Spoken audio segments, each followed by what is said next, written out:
living with depression is okay, but not fighting depression is not okay.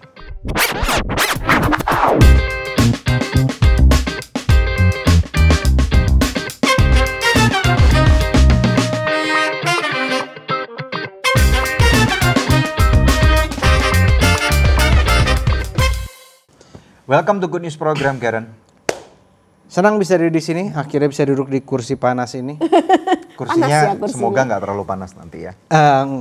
Kuasa Tuhan, ada api Roh Kudus saya rasakan di tempat Ya, ini. satu kehormatan untuk bisa mewawancarain The Lumondong Clan.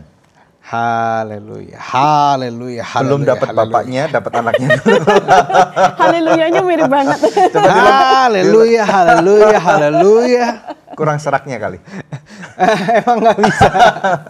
Iya. Beda vocal cord. Iya. Gilbert Lumondong tuh punya nama besar yang luar biasa. Dan saya rasa kita semua sangat diberkati sebagai penduduk Indonesia bisa mendengarkan suara beliau dan juga siraman rohani yang papa kamu pernah bawakan. Iya. Nah, tentunya menjadi anak Gilbert itu hanya kamu yang bisa merasakan. Dan adik-adiknya. Betul. Nah, hari ini kita mau wawancarain Pastor Garen dulu tentang bagaimana sih perjalanan hidup kalian itu mulai dari kecil, kemudian melihat sosok seorang papa yang luar biasa, dan kemudian menjadi berkat bagi banyak sekali orang dan bahkan sampai ke dunia internasional. Dan bahkan sampai sekarang anak-anaknya bisa melayani Tuhan, gitu. Silakan. Wah, so thankful Pastor Daniel, Pastor Debbie, and I believe ya bahwa menjadi anak hamba Tuhan itu bukan beban, tapi menjadi anak hamba Tuhan adalah kesempatan. Kesempatan jadi berkat karena orang lain istilahnya dengar khotbah seminggu sekali. Kita dengar khotbah bisa sehari beberapa kali. Wow. Itu khotbah yang didengarkan untuk jemaat atau untuk kalian? Ada yang untuk jemaat, tapi ada yang untuk kita juga. Tetapi ini yang saya mau bilang ya, setiap hamba Tuhan itu punya value-value yang berbeda. Papa itu khususnya orang bilang, wah papa tuh sibuk ya. Senin sampai Jumat bisa di mana. Apalagi ada masanya ketika saya SD, SMP, SMA. Wah pasti ini kehilangan figur papa. Papa saya itu setiap pagi membangunkan anak-anak jam 5 pagi. Papa sendiri yang bangunin. Wow. Saya masih ingat papa tuh kalau misalnya bangunin ya. Papa tuh doain kita, papa bangunin, papa yang siapin sarapan. Saya masih ingat papa bangunin tuh pakai alarm waker Snoopy. Kalau saya nggak bangun tuh dideketin tuh. Udah didoain, doa nggak bangun, Snoopy tuh dideketin sampai akhirnya bangun. Papa selalu punya waktu untuk kita gitu. Nice. Jadi sesibuk apapun papa, pulang dari luar kota, pulang dari luar kota kadang-kadang jam 1 pagi, jam 2 pagi dari Papua, dari mana pedalaman, tetap prioritas utama anak-anak. Jam 5 dia tetap bangunin kalian. Jam 5 tetap bangunin karena jam 6 pagi saya masih ingat itu di suatu radio hari ini harinya Tuhan khotbah papa. Jadi kalau misalnya jam 6 udah mulai papa khotbah, haleluya, itu berarti wah ini udah harus jalan nih. udah mulai telat gitu ke sekolah. Jadi papa punya waktu buat anak-anak. Papa hadir buat anak-anak. Jadi for me, saya nggak pernah kehilangan figur papa. Saya nggak pernah merasa bahwa itu sesuatu yang berat. Apalagi khususnya banyak anak-anak pendeta ya ngerasa pressure karena wah papanya tuh kan hamba Tuhan. Betul. Pendeta, saudara pada hari ini, hadirat Tuhan. Tapi kalau papa kan orangnya lucu ya. Jadi apa yang ditampilkan di mimbar, apa yang dibawa ke rumah kita juga? Iya. Dan karena itu jemaat juga expect bahwa papa juga orangnya santai, orangnya lucu. Keluarganya santai, keluarga lucu. Jadi saya pernah ada anak pendeta datang ke gereja saya. Dan saya seperti biasa waktu itu saya masih remaja. Saya bercanda guling-gulingan di lantai. Dia langsung bilang, ada jemaat. Saya bilang, emang kenapa? Dikagetin di jemaat nanti diliatin. Emang kenapa? Jadi saya nggak ngerti di stigma itu karena saya beruntung Punya papa I yang see. apa adanya di mimbar dan papa yang santai, tetapi papa yang juga selalu hadir. Jadi sebuah kebanggaan, sebuah kehormatan untuk saya bisa menyandang nama Lumoindong dan memanggil Pendeta Gilbert Lumoindong ayah saya. Wow. Amazing. Amazing. Ya, ya. Bisa cerita nggak sebagai anak pertama ya? Ya. Bagaimana dengan adik-adik kamu? Apakah adik-adik kamu juga punya perasaan yang mirip atau kemudian cara pandang yang sama terhadap papa? Iya, sangat-sangat.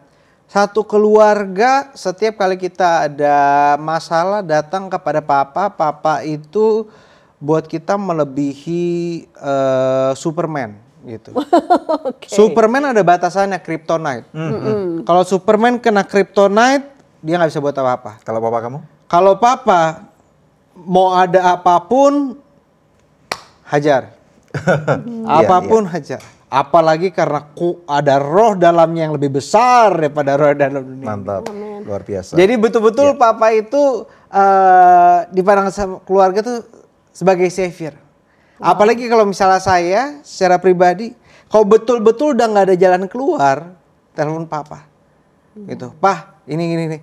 Nggak sampai sehari 2 hari kelar. Mau masalah sama apapun, mau sama siapapun, beres. Gitu. Makanya kita sekeluarga tuh betul-betul bangga banget sama papa. Gitu. Alright, Truly. Yeah, amazing. Tapi kalau kita mau nanya ya Ya. tentang panggilan Tuhan dalam hidup Garen. Yes. Karena kalau biasanya namanya pastor skit itu selalu ada momen-momen yang try to run away from their calling itu sih buat papaku, bukan buat aku gitu. Nah kalau Garen apakah dari dulu sudah bisa menerima bahwa Tuhan akan memakaimu? Memang otomatisnya anak pendeta tuh pasti lari dulu dari panggilan. Gitu. Jadi harus lari dulu. Kalau nggak lari dulu bukan anak pendeta namanya. Oh gitu ya? Jadi saya juga ada momennya gitu di mana saya lari dari panggilan. Makanya waktu itu saya mau sekolah psikologi di Yerusalem. Bukan karena wah Yerusalem tuh Israel gini, enggak. Cuma gara-gara di sana sekolahnya di Hebrew University, dia adalah salah satu yang terbaik tuh psikologi di seluruh dunia. Jadi waktu itu mau ambil psikologi di sana, tapi mau papa udah doa, papa sih bilang terserah mau jadi apa aja. Mama yang bilang enggak, jadi pendeta dalam nama Yesus, dalam nama Yesus.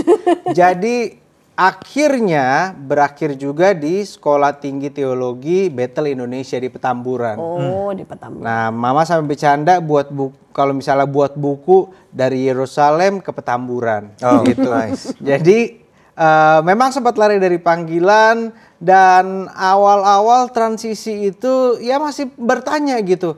Aduh Tuhan, saingan saya kasarnya ya, bukan pendeta biasa, pendeta Gilbert Lumoindong.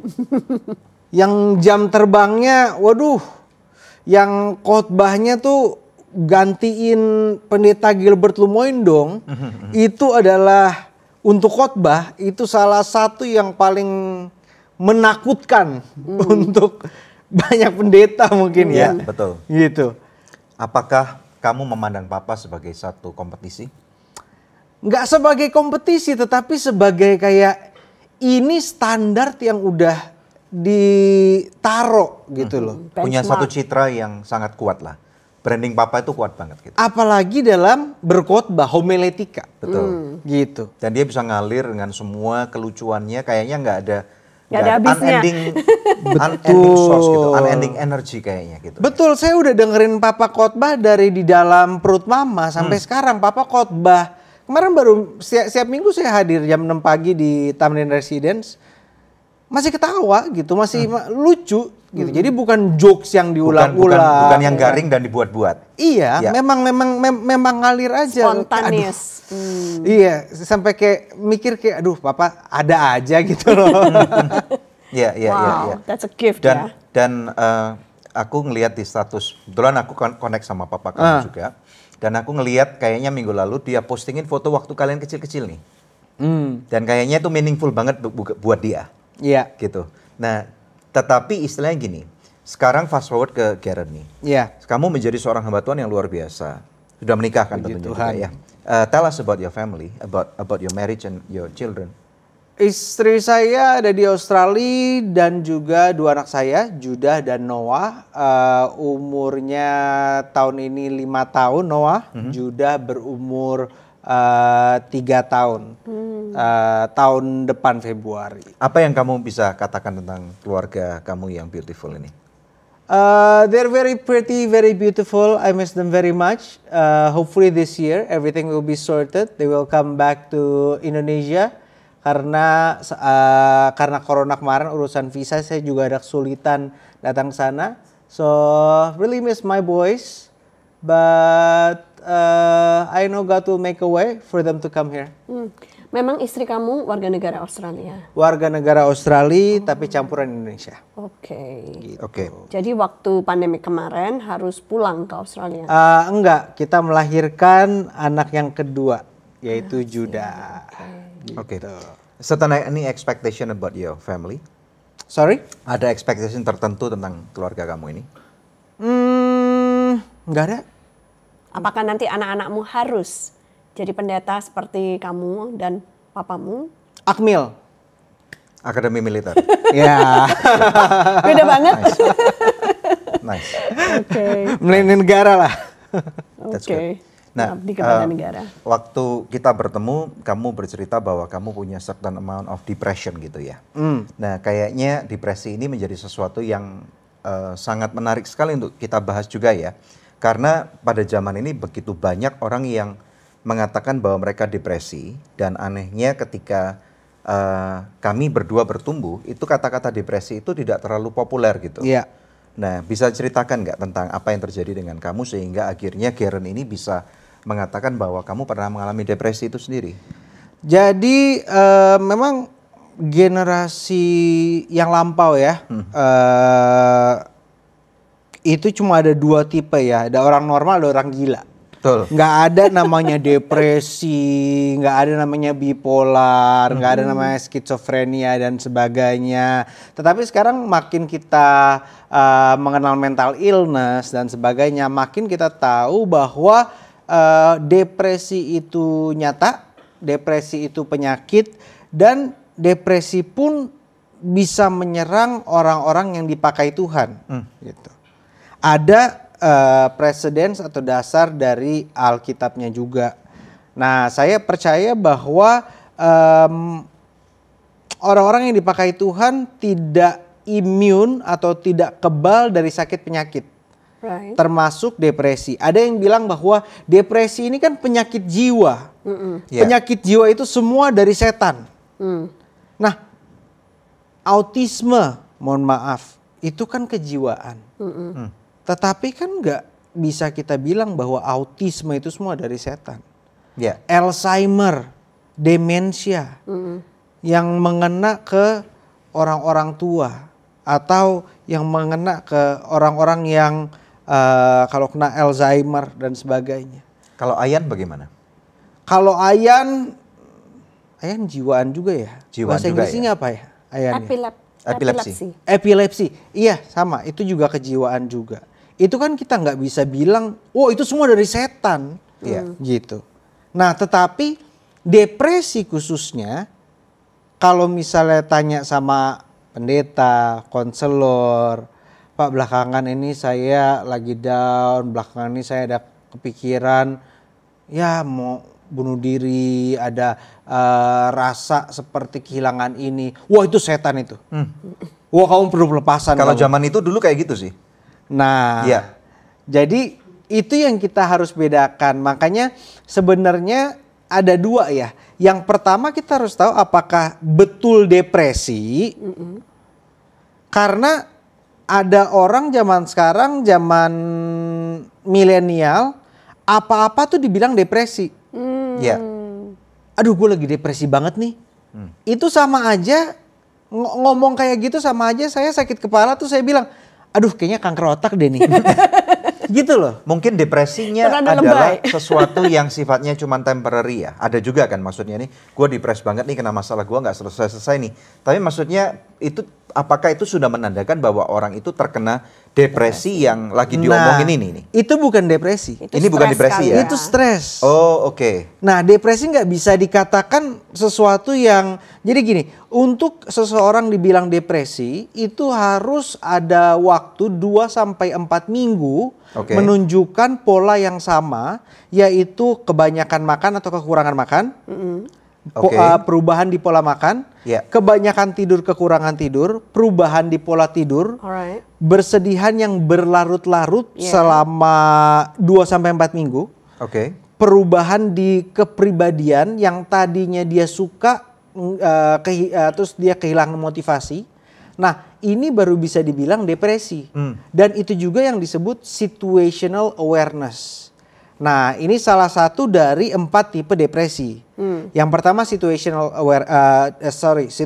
depression. Oke. Situasi trauma membuat depresi. Yang kedua adalah ketika seseorang ini yang pertama misalnya kalau misalnya kehilangan seseorang, Orang yang dicintai. Iya, jadi karena Ya. situasi gitu. Betul. Ya. Nah, yang kedua itu kalau misalnya seseorang ini secara spiritual gitu. Ini bisa serangan iblis yang buat depresi. Nah, tetapi beda cara membedakannya. Jadi yang pinter nih harus bagaimana membedakan yang mana yang gara-gara situasi, yang mana yang dari yang spiritual Ya. gitu. Nah, ada yang spiritual depression. Itu kita bisa lihat di Yesaya 61 ayat yang ketiga kalau saya nggak salah. Kita buka yuk Nah, supaya kita nggak salah kutip. Yesaya 61 ayat yang ketiga. Itu dalam bahasa Indonesianya memang disebutkannya kurang cocok ya. Ya. Karena disebutkannya gini, mengaruniakan kepada mereka perhiasan kepala ganti abu, minyak untuk pesta, ganti kain kabung. Tetapi kalau misalnya kita lihat di bahasa aslinya, to grant those who mourn in Zion, giving them a garland instead of ashes, the oil of gladness instead of mourning, the mantle of praise instead of a spirit of fainting. Ya. Jadi ada namanya ruah kehah, yaitu roh yang membuat tidak berwarna, roh yang membuat Putus asa. dim, roh yang membuat seperti percaya. Iya kayak mati lampu gitu loh. Kehilangan cahaya. Iya, Redup, kehilangan redup. redup. Yes. Yes, betul. Gitu. Jadi memang ada roh gitu. Jadi memang betul ada rohnya ya.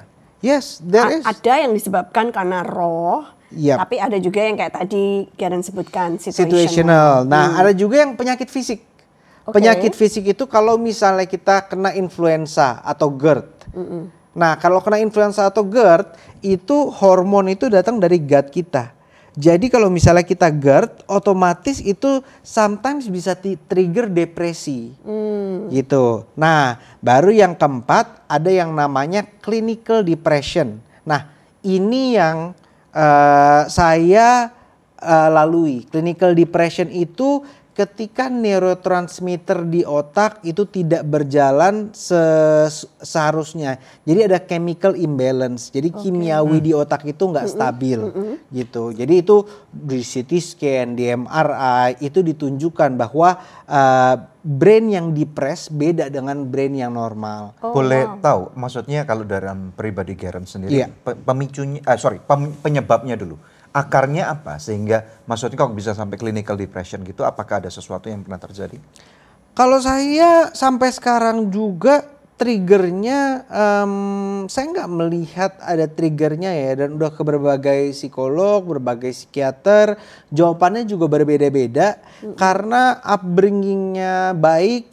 Dibilang nggak dimanja juga enggak, papa disiplin. Dibilang terlalu dimanja juga enggak. Dibilang hidupnya susah ininya enggak, semua everything is okay, semua Yeah. baik-baik aja. Tetapi kalau misalnya saya lihatnya bahwa ini sebagai duri dalam daging yang Tuhan pakai untuk menyelamatkan saya. Untuk menyelamatkan kamu. Ini Iya. kayaknya orang yang Seperti mendengar Rasul nanti, Paulus. iya, kayaknya akan tidak mudah untuk mencerna ini. Maksudnya Iya. gini loh. sebagai seorang pendeta dan bahkan sebagai seorang anak pendeta. Ini kita kilas balik ya. Kalau saya nggak salah sekitar di tahun 2018 ada seorang pendeta yang bunuh diri di Amerika Serikat. Iya. Di Riverside ya, kalau nggak salah ya. Dan waktu itu cukup mengagetkan banyak orang, termasuk jemaatnya, termasuk istrinya. Saya nggak habis pikir bagaimana dampak itu kepada istri dan anak-anaknya dan jemaat yang dia pimpin. Walaupun kalau nggak salah dia bukan gembala sidang waktu itu. Nah, namun demikian itu cukup mengagetkan kita juga para hamba-hamba Tuhan ketika mendengar hal ini dan juga masyarakat secara keseluruhan. Hamba Tuhan kok bunuh diri? Dan itu langsung akan menerima suatu judgment yang sangat harsh, sangat keras banget gitu. Lu hamba Tuhan, kenapa lu bunuh diri? Gitu. Kan istilahnya kita juga tahu bahwa kalau depresi-depresi ini tidak ditangani dengan baik, hal itu siapapun juga rupanya bisa terjadi. Betul. So what do you say about this, Karen? For me it's sesuatu yang normal. Pendeta meninggal karena kanker, pendeta meninggal karena depresi, pendeta meninggal karena Miles Monroe, pendeta yang hebat, kecelakaan pesawat dan sebagainya. Sama aja. Kematian adalah kematian, waktunya sudah tiba, tetapi disayangkan bahwa seorang ini karena mungkin kurang perhatian, kurang awareness, dia bisa mati karena depresi. Dan kadang-kadang itu dia tidak terlihat loh, tidak menunjukkan dan tidak meminta tolong. Nah, kalau kita lihat kok pendeta bisa, jangankan pendeta, kita lihat misalnya di Alkitab ya, Elia di 1 Raja-Raja 19 ayat 4, Elia bilang kemudian ia ingin mati, katanya cukuplah itu, Tuhan ambillah nyawaku sebab aku ini tidak lebih baik daripada nenek moyangku. Musa bilangan 11 ayat 15 bilang sebaiknya engkau membunuh aku saja. Daud memohon kepada Allah, waktu itu dia berpuasa, ia nggak mau makan, ia nggak mau bangun dari lantai. Mazmur 6 ayat 6, lesu aku karena mengeluh.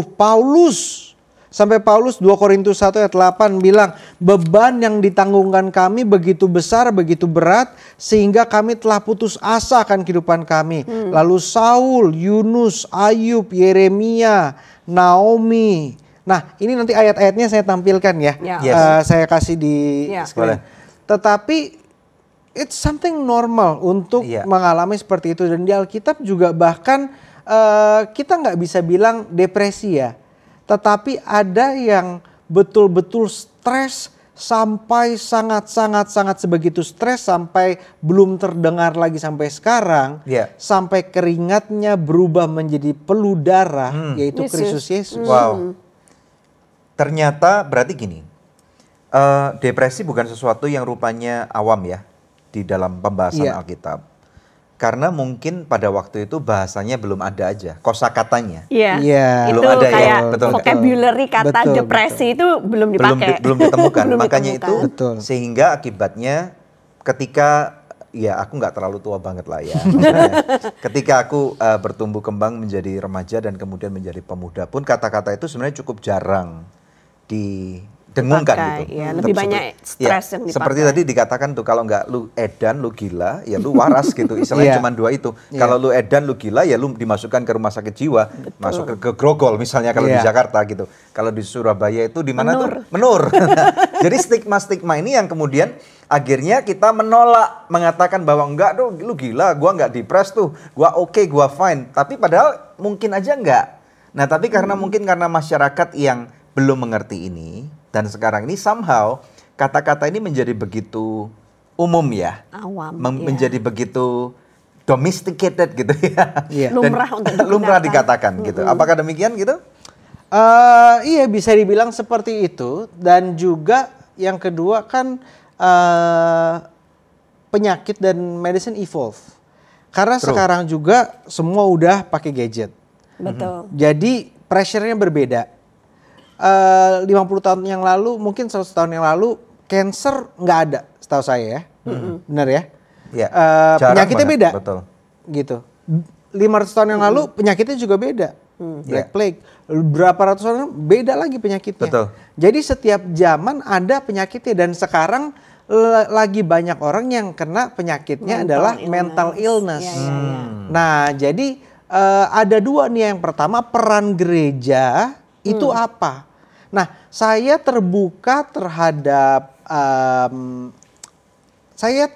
terhadap perjalanan saya. Saya sebutnya perjalanan ya. Bisa jelaskan? Perjalanan because there is up and down, and importantly it's a battle. Oke. Gitu. Adalah pergumulan. Saya selalu bilang bahwa living with depression is okay, but not fighting depression is not okay. Oke, living with depression is okay, but not fighting depression is not okay. Yes. Oke, berarti hidup berdampingan dengan depresi.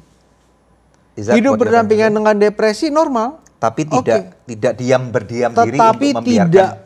tidak fight every day, tidak melakukan apa yang kita bisa lakukan, dari cari pertolongan, dari alright. berdoa mencari Tuhan, dari mencari ketenangan, dari cari partner untuk bercerita, dari sampai cari profesional.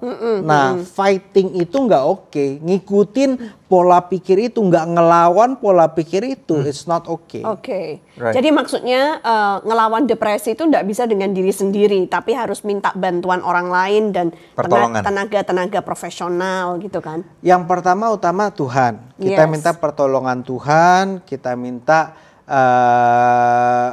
Tuhan untuk bimbing. Oke. Termasuk dalam mencari tenaga profesional. Ya. I always say, cari Tuhan nomor satu. Tuhan sanggup menyembuhkan, Tuhan sanggup melakukan mujizat.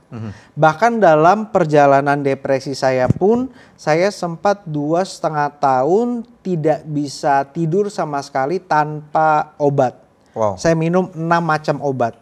Dan puji Tuhan, saya udah tidak minum obat untuk tidur lagi. Wow. Saya tidak, dan itu mujizatnya betul-betul instan. Mujizatnya betul-betul instan. Kalau Peser tahu sesuatu tentang obat ya, apalagi obat mental, Iya. itu namanya harus di taper. Taper itu misalnya kita dari 2 mg, nggak boleh langsung stop. Kalau udah minum berapa bulan, Dikecilin dosisnya. dikecilin dosisnya, kecilin. Sampai hilang. Kalau enggak, itu simptomnya parah banget. Wow. Saya decide satu hari Tuhan gerakan untuk stop, saya stop, dan dari hari itu saya bebas. Wow. Wow. Gitu. Nah, tetapi sekali lagi, jangan sampai kita berusaha, tetapi ketika tidak ada yang terjadi, kita jadi pikir lama-lama jadi frustasi sendiri. Lebih baik seek professional help. Iya. Gitu. Tetapi dengan doa juga, Of course. Tuhan kemana saya harus pergi. Ya. Iya. Gitu. Psikolog yang tepat, psikiater yang tepat gitu kan. Betul. Garen boleh diperjelas nggak, mulai tahun berapa Garen itu realize kalau you suffer depression? Aku mungkin bisa bilang akhir kuliah kali ya, 2014-an gitu. 2004. Sadarnya apa ketika kamu tahu bahwa Nah, Gua depresi. sadarnya adalah ada beberapa gejala, bukan cuma insomnia, yaitu nggak bisa tidur, tetapi gejalanya seperti nggak ada semangat, nggak ada keinginan untuk beraktivitas, nggak ada motivasi, nggak ada keinginan bahkan untuk hidup, purposeless. Dan juga ada tendensius bunuh diri. Padahal nggak ada masalah. ini masalah neuron ya sekali lagi ya tadi itu Iya, ternyata chemical ya. imbalance. Nah, itu kan pada waktu itu kan belum tahu ya. Belum tahu. Apakah kamu merasa kenapa gua kok kayak gini gitu loh? Maksudnya apakah kamu melakukan pembiaran atau kemudian kamu merasa what happened with me gitu loh? Bingung, sangat bingung. Tapi saya tuh orangnya suka research dan saya nggak tahu kenapa dari SMA saya memang suka psikologi. I see. Tadi awalnya mau sekolah psikologi ya? Iya, mau sekolah psikologi. Jadi dari situ udah tahu, maybe this is depression. Mungkin depresi ya. Dari situ saya diam-diam ke psikolog. Oke. Pakai nama samaran. Masa iya Garen lu mauin dong kan ya. Nah jadi waktu itu mulai diam-diam ke psikolog, ke satu psikolog, dengar gini. Oh oke, I see gitu. Dari situ tahu, oh oke, kondisinya gimana. Dan jadi tahu apa bedanya ke psikolog sama ke psikiater gitu. Jadi kalau misalnya ke psikolog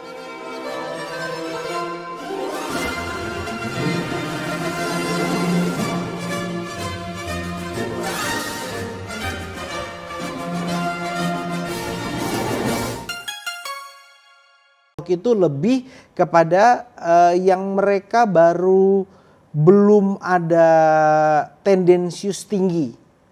Belum ada percobaan bunuh diri, belum ada misalnya self harming, menyakiti diri.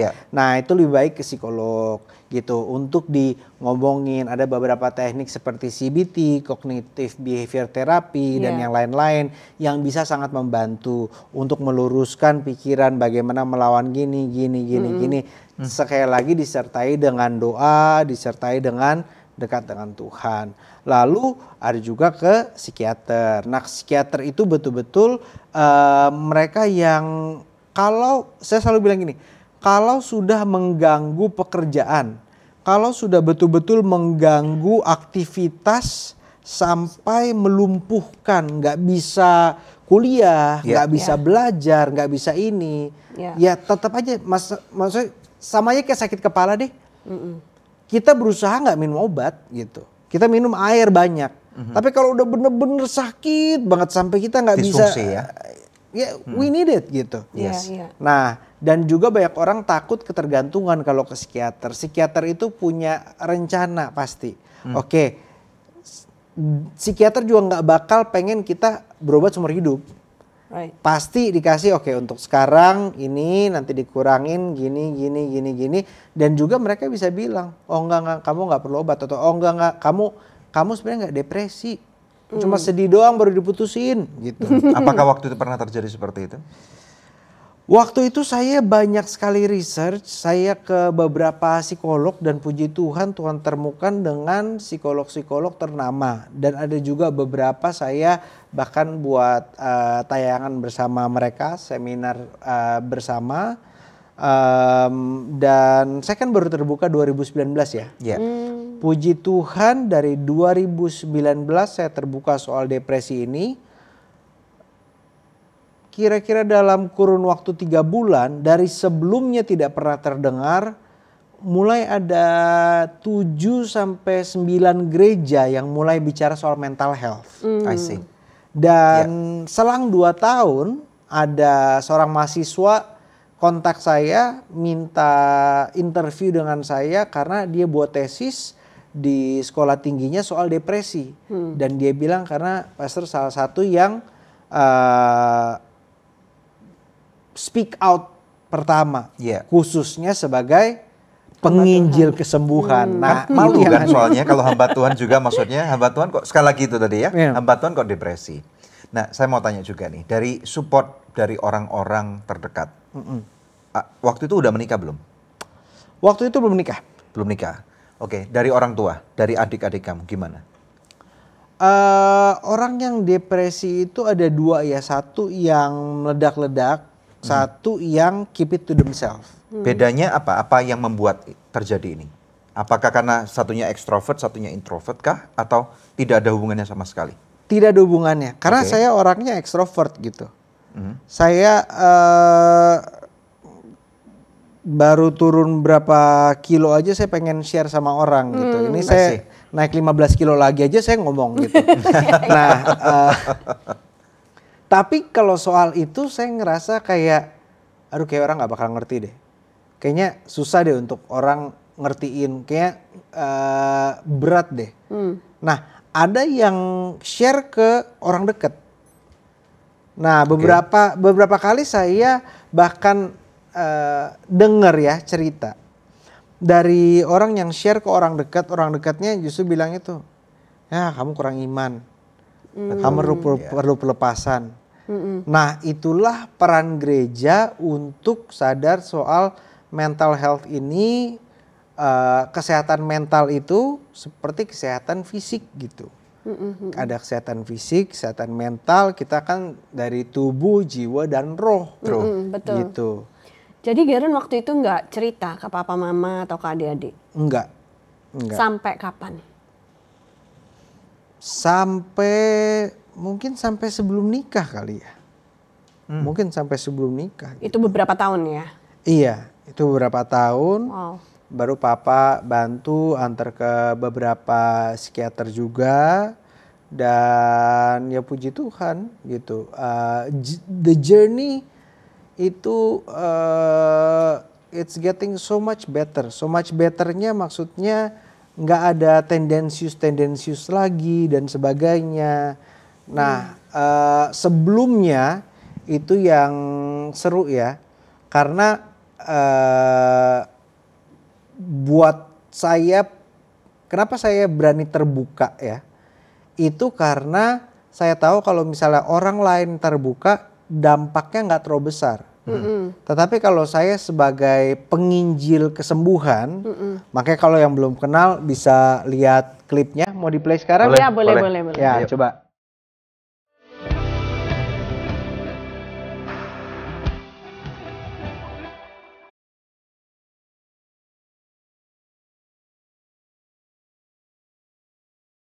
Saudara dan saya kita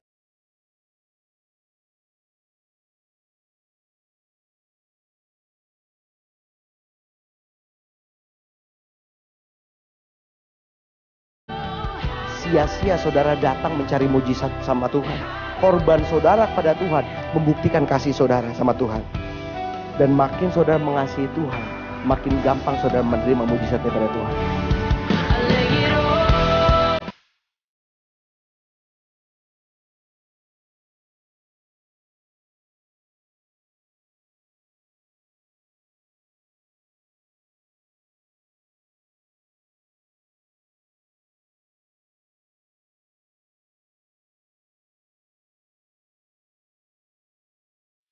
Dari 2015 dokter bilang saya ada lupus atau leukemia dan ini saya benjolan saya parotis saya. Sekarang benjolan masih ada? Enggak, ini sudah kempes tadi keras sekali sehingga Sudah kempes. Siapa yang menyembuhkan ibu? Tuhan Yesus. Tante ini sakit kanker serviks sudah 1 tahun dan sakitnya itu sudah menjalar ke seluruh tubuh, Pastor. Biasanya sakit. Ya, di sini agak sakit dada. Dan sekarang sudah tidak sakit lagi. Siapa yang sembuhkan ibu? Pasti Tuhan Yesus. Pastor, Om, kita ini divonis dokter syaraf kupingnya yang sebelah kiri itu berdenging gitu. Berapa lama Pak? Udah 3 tahun. Dan dokter vonisnya berapa lama? Dokter bilang Bapak pasrah aja karena udah nggak bisa disembuhkan lagi. Dan apa yang terjadi hari ini?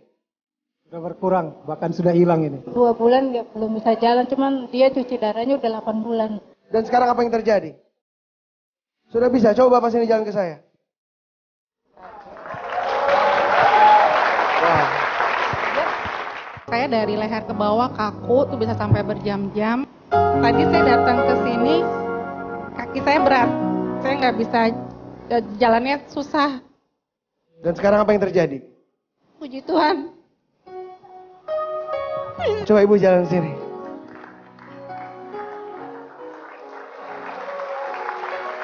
Siapa yang sembuhkan ibu? Tuhan Yesus. Berikan tepuk tangan yang meriah buat Tuhan. Tolong ibu ya. Haleluya. Tuhan berkati ibu.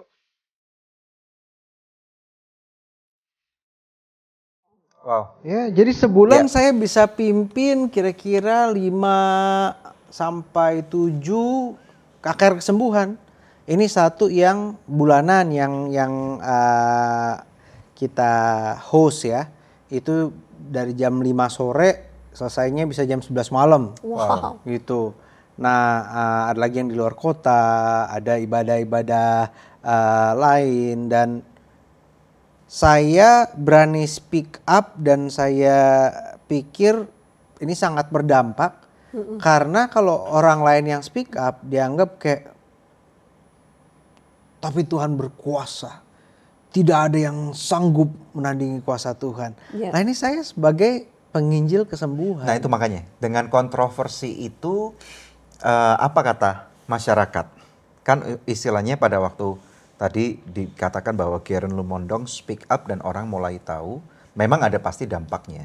Apakah waktu itu nggak dipikirin, nih orang nanti masyarakat akan ngomong apa nih tentang kamu gitu? Yang pertama gini ya, saya tuh dari 2015 itu dibully orang banyak online secara online. Gitu. Karena waktu itu posting video soal ini kan kesembuhan gini orang-orang rebah kan itu nggak nggak banyak yang orang nggak percaya. Nggak banyak yang percaya, banyak yang suka nyibir gitu. Dulu juga ada video soal sepatu, ada video soal bayangan, adalah punya video-video kontroversial yang soal pengurapan gitu. Nah, saya itu selalu bilang, bahkan saya ngomong tuh saya magnet cibiran gitu. Magnet cibiran. Bahkan kalau YouTube nama Geren Lumoindong aja itu nggak ada yang bagus gitu. Oh iya. Ininya, karena makanya saya juga nggak tahu nih si komentarnya apa ini. Apakah kamu depresi juga karena itu? Aduh, saya puji Tuhan saya nggak peduli orang mau ngomong apa. Oh, oke. Oke. Tapi Saya nggak pernah. berarti itu bukan akar masalah daripada depresi kamu ya? Enggak. Sekali lagi enggak. ya. Oke, yang Enggak. klinik tadi itu. Ya. Nah, jadi saya itu nggak pernah peduli orang mau ngomong apa tentang saya, asal saya lakukan yang benar sesuai kehendak Tuhan dan saya jadi dampak yang bagus. Ini saya percaya sih jadi dampak buat orang yang memerlukan. Oke. Dan memang ada hasilnya. Hasilnya bukan cuma yang saya bilang ya, ada gereja-gereja yang ngomong dan sebagainya. Ya. Banyak yang mulai terbuka sama saya. Gitu, dari anak-anak pendeta sampai pendeta-pendeta sendiri pun, pendeta-pendeta ya dari gereja-gereja mana-mana lah seantara. Right. Saya pernah lihat satu tayangan dari seorang hamba Tuhan ya yang mengatakan gini. Maksudnya itu dengan adanya model pelayanan kesembuhan ini kan urapan Tuhan kuat banget. Kalau kami berdua, kami percaya tentang mujizat, kami percaya tentang kuasa kesembuhan. Bahwa hal itu bukan cuma tertulis di Alkitab pada zaman dulu, tetapi seharusnya masih bisa berlaku sampai dengan sekarang. Yeah. Karena ada ayat firman Tuhan yang ngomong kan Yesus itu sama kemarin, hari ini dan selamanya. Betul. Tapi memang tidak bisa dipungkiri juga ada gereja-gereja denominasi tertentu yang menolak, mengatakan bahwa itu nggak mungkin terjadi lagi. Gitu. Nah, sekarang pertanyaan gini, ada hamba Tuhan yang mengatakan bahwa orang yang pelayanan KKR gede, orang yang pelayan urapan kesembuhan luar biasa seperti tadi yang ditunjukkan, itu akan lebih rentan terkena depresi. Karena after effect daripada kebesaran ini, itu kemudian akhirnya akan terjadi crash landing. Nah, pertanyaan saya gini, apakah Darren juga ngalamin ini? Sehingga pasca daripada pelayanan-pelayanan yang hebat ini, kemudian kamu juga terkena itu lagi tadi? Enggak, maksudnya enggak gini. Saya nggak setuju bahwa orang yang punya pelayanan-pelayanan besar ini rentan kena depresi, tetapi rentan diserang iblis pasti. Oh, oke. Rentan diserang iblis pasti, tapi nggak selalu dengan depresi. I see. Oke. Nah, misalnya kalau saya di luar kota, ada saat-saat di mana saya udah tahu nih, oke, kalau misalnya KKR gini, saya pasti ngerasa sendiri di hotel gini-gini. Yeah. Jadi solusinya apa? Ya saya bawa tim. Ada main musik saya, ada ini. Selesai KKR, kita ngumpul di kamar saya.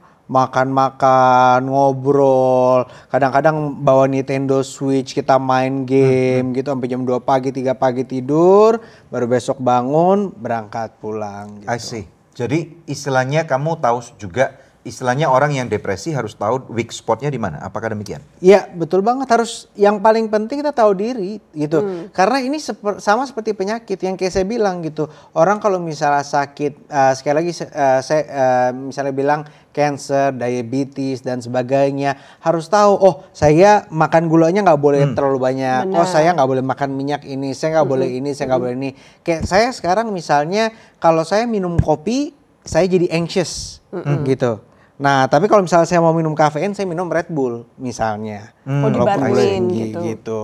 I see. Sebagai ganti kopi langsung itu. Iya, gitu. Oke, jadi kalau Garen abis selesai KKR kesembuhan seperti tadi itu, nggak bisa sendirian, intinya gitu ya? Nggak selalu ya. Nggak selalu? Nggak selalu. Tapi ada masa-masanya di mana, ya aku udah dari 2015 ya, jadi udah hampir 10 tahun mungkin. Jadi udah ngerti lah, oh ini lagi agak lemah nih, ini lagi agak weak nih. Ini I need some support, ini I need some help gitu. Jadi udah mulai mengenal gitu loh. Oke. Nah, terus pertanyaan berikutnya adalah apakah orang-orang tidak mempertanyakan, kan Pastor Garen punya kuasa kesembuhan, karunia kesembuhan. Kenapa diri sendiri nggak sembuh dari mental illness-nya? Saya selalu bilang karunia saya itu bukan kesembuhan. Karunia saya itu rendah hati. Iya. Ada ya di Alkitab karunia rendah hati. Saya juga nggak tahu, saya belum baca. Enggak. Saya karunianya memang bukan kesembuhan, tapi karunia saya mungkin kata-kata pengetahuan ya, word of knowledge ya. Cuma memang dari iman yang terbangun ya lahir kesembuhan demi kesembuhan itu. Kayak beberapa minggu lalu baru ada ibu yang rahimnya harus diangkat, Selasa operasi, Minggu didoakan, Senin cancel. Ada ibu yang 3 tahun dari kursi roda nggak bisa berdiri sama sekali.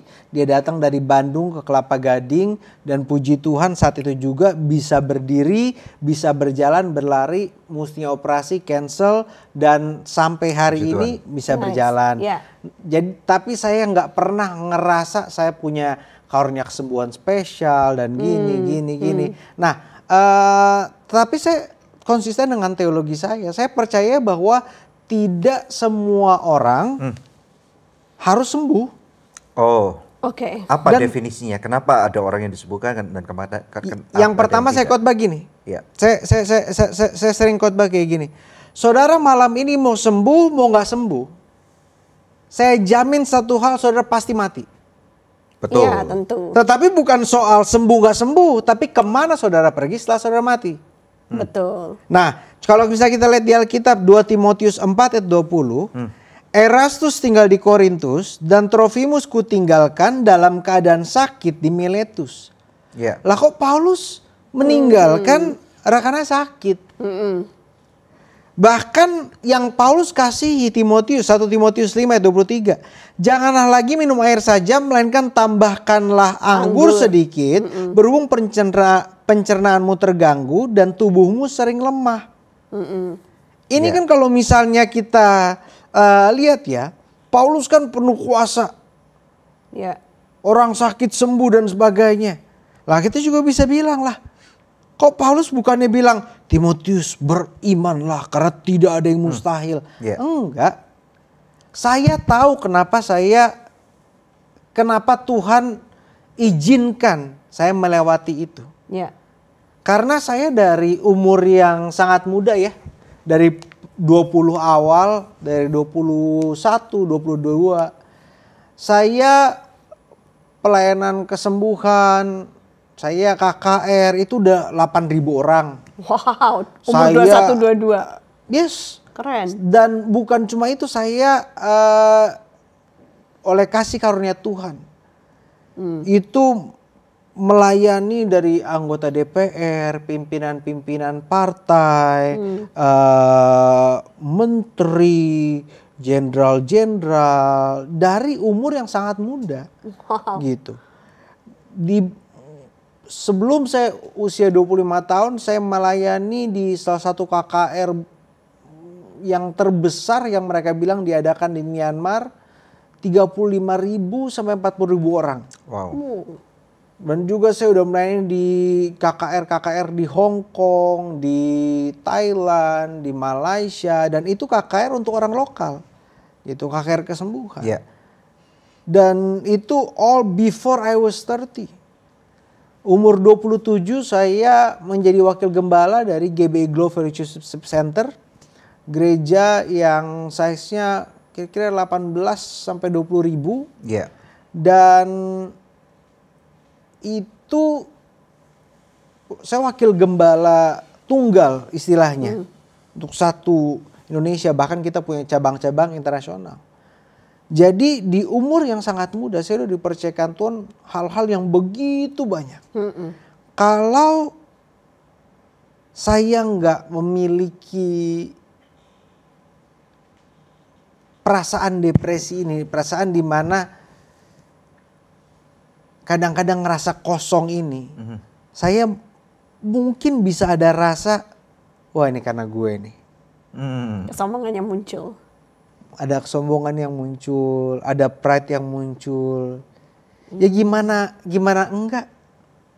Orang kalau misalnya istilahnya di usia yang udah mature aja, itu mereka yang shalom pak jenderal, boleh tolong gini-gini. Saya yang tunjuk pak, Sini Pak, saya mau berdoa buat Bapak. Gitu. If I don't have that, itu dan itu sekali lagi bukan untuk sombong atau apa. Tapi kalau misalnya bukan karena kuasa Tuhan, ya saya nggak akan berani lakukan seperti itu. Dan I believe depresi ini Tuhan berikan sebagai duri dalam daging, seperti yang Paulus bilang di 2 Korintus 12. Itu supaya aku tidak meninggikan diri dan dalam kelemahanlah kuasanya menjadi sempurna. Amin. Alright. Bagaimana Garen mempersiapkan diri? Tadi dikatakan kamu bisa melayani atau misalnya berdoa menunjuk kepada jenderal, kepada menteri. Itu kan perlu suatu kapasitas tertentu ya. Bagaimana caranya waktu itu Garen mempersiapkan diri sehingga ketika ada appointment Tuhan atau penugasan, assignment Tuhan juga untuk itu, kamu tahu bahwa itu yang harus kamu lakukan? Kalau saya sih nggak ada preparation khusus ya. Kalau Tuhan ngomong, Tuhan ngomong, Tuhan nggak ngomong, Tuhan nggak ngomong. Jadi bukan mengada-ngada? Iya. I see. Gitu. Saya nggak pernah merangkai gitu sebelumnya, mempersiapkan sebelumnya. Ini sepertinya Tuhan akan bilang gini, enggak. Dan saya kehilangan banyak justru saya kehilangan banyak kayak anggota DPR dan sebagainya. Karena kadang-kadang saya ngomong sama mereka teguran, Pak, Bapak harus berhenti, Bapak masih ada kecanduan kan? Pak, Bapak masih ada, saya tahu Pak, 2 hari yang lalu Tuhan bilang bahwa Bapak malam-malam jam 9 di sini ngelakuin ini Pak. Pernah itu seperti itu? Pernah. Itu usia saya masih muda, orang ini udah bisa umur 60 tahun, 50 tahun. Tetapi ya Tuhan ngomong apa ke saya itu yang saya sampaikan. Saya kan cuma nyampein aja. Jadi maksudnya itu yang dikatakan ini ada satu resiko pada waktu kamu dipercayakan Tuhan satu kapasitas pelayanan tertentu nih. Terutama kata-kata hikmat ini. Iya, dan sekali lagi saya kan orangnya nggak pedulian ya. Gitu. Kadang-kadang juga misalnya saya bernubuat, kita ada ibadah bulanan Night of Prophecy. Itu orang harus mendaftar kira-kira setiap kali ibadah 200 orang itu dinubuatkan satu persatu, dinubuatkan ini. Dan ada beberapa kali misalnya saya bernubuat terus habis itu orang bilang, oh nggak ada hubungannya sama saya gini ini salah sepertinya. 2 bulan kemudian baru bilang, oh pastor yang pastor nubuatkan 2 bulan lalu semuanya menjadi kenyataan benar gini. Jadi saya udah terlalu banyak bernubuat terus orang bilang salah tetapi akhirnya benar juga. Jadi ya pernah nggak sih Garen dijebak oleh orang dan kemudian mencari kesalahan? Dijebaknya sering tapi saya nggak tahu kapan. Oke. Saya pernah lihat satu video reels ya di Instagram. Saya lupa, saya ingat nama akunnya tapi kita nggak usah sebut lah. Kayaknya itu mungkin akun satir. Yang salah satunya isinya kamu, gitu. Yang mengatakan bahwa nubuatan pastor ini nggak akurat gitu loh. Dibilang nabi palsu. Nah makanya itu. Jadi ini mungkin kita bisa bicarakan. Sebenarnya sebagai orang Kristen. Apakah nubuatan Tuhan dan karunia-karunia Alkitab itu masih berjalan sampai dengan hari ini?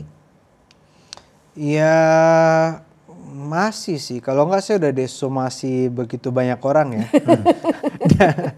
Nah jadi gini, nubuatan itu ada 2. Bisa nggak terjadi atau bisa nggak akuratnya 2. Yang pertama bisa belum terjadi. Oke. Gitu, bisa belum terjadi. Yang kayak saya bilang ya. Ada yang saya pernah nubuatkan bilang, oh enggak ini enggak akurat sama sekali. Tiba-tiba berapa bulan kemudian pastor bilang benar, saya akhirnya dipakai Tuhan untuk melakukan KKR gini. Nah misalnya ada orang nih, dia ada kanker paru-paru. Terus saya bilang, Pak Tuhan akan sembuhkan Bapak dalam 4 hari. Tiba-tiba dia kayak, puji Tuhan. Wah dia mulai ngerokok lagi sehari 4 bungkus. Enggak jadi. Sembuh atau enggak? Ya enggak. Nah begitu. I see. Jadi for me seperti itu. Nah beda kalau misalnya kita ngomong pewahyuan ilahi dengan nubuatan. Itu mah topik berbeda lagi. Kita bisa lihat dari pandangan Herman Bavinck soal itu, dari pandangan Herman Ridderbos. Tetapi saya percaya bahwa karena saya ini dasar teologinya kan Puritanisme. Oke. Gitu. Bisa jelaskan apa itu? Puritanisme itu adalah the core of pure-nya doktrin reform itu adalah Puritan. Kayaknya cukup bertentangan ya, karena kita tahu kalau sudah disebut reform, biasanya mereka justru tidak percaya dengan karunia-karunia Roh Kudus. Kalau itu mereka nggak tahu reform. Nah, bisa jelaskan? Reform itu artinya apa? Reformasi. Reformasi gereja dilakukan oleh Martin Luther King. Martin Luther sangat percaya mujizat.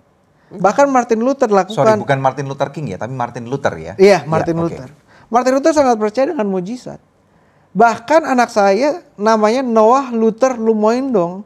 Karena ada buku yang ditulis oleh Eddie Hyatt judulnya Charismatic Luther. Luther yang tidak percaya dengan mujizat adalah Calvin. Calvin bilang sudah berakhir. Ya. Dan itu sudah berakhir karena ungratefulness, karena orang kurang bersyukur. Nah, waktu Luther melakukan reformasi gereja, Calvin masih umur 6 tahun. I see. Nah, Luther itu dia saking percayanya sampai Mykonos sakit, dia tulis surat. Ketika kamu baca surat ini kamu akan sembuh. Ketika Mykonos baca surat itu sembuh. Wow. Dan ada beberapa kesaksian-kesaksian lagi. Nah, kenapa dibilang bahwa Luther tidak percaya? Itu karena pada saat itu gereja Katolik bilang bahwa doktrin kalian itu nggak benar. Buktikan dengan mujizat. Karena di gereja Katolik mujizat banyak. Luther bilang doktrin tidak perlu dibuktikan dengan mujizat. Mujizat tidak perlu dibuktikan dengan doktrin. Gitu. Nah, dari situlah, dan yang tidak percaya kan Calvin, tetapi Calvin yang paling mendunia. Nah, reformator itu Luther, John Knox, Ulrich Zwingli, John Calvin. Bahkan John Knox itu disebut prophet gitu. Dia salah satu sebutannya adalah nabi.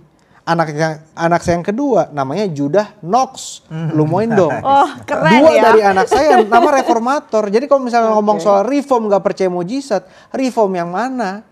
Reform sekarang itu udah terkontaminasi. Oleh apa? Wow. Thomas Boyce tahun 1810 atau 1806. Thomas Boyce, dia tulis buku namanya The Suppressed Evidence. Ya. Orang reform yang tidak percaya mujizat bilang mujizat berakhir post apostolik. Setelah the last apostle died, udah berakhir. Zaman rasul-rasul. Ya. Zaman rasul-rasul. Ketika Alkitab dikanonkan, itu berakhir. Nah, tetapi Thomas Boyce tulis buku, dia tulis tuh semua mujizat-mujizat yang terjadi dari tahun itu sampai 1500 reformasi, sampai setelah reformasi sekalipun. Makanya salah satu Puritan yaitu reform yang pure, yang semua orang reform kalau dia nggak tahu nama ini bukan reform, yaitu Jonathan Edwards. Jonathan Edwards menulis tentang temannya Charles Wesley, John Wesley, dan juga George Whitefield. Nah, George Whitefield itu George Whitefield itu Anglican, tetapi John Wesley dan Charles Wesley mereka itu Holiness Movement dan mereka itu Wesleyan.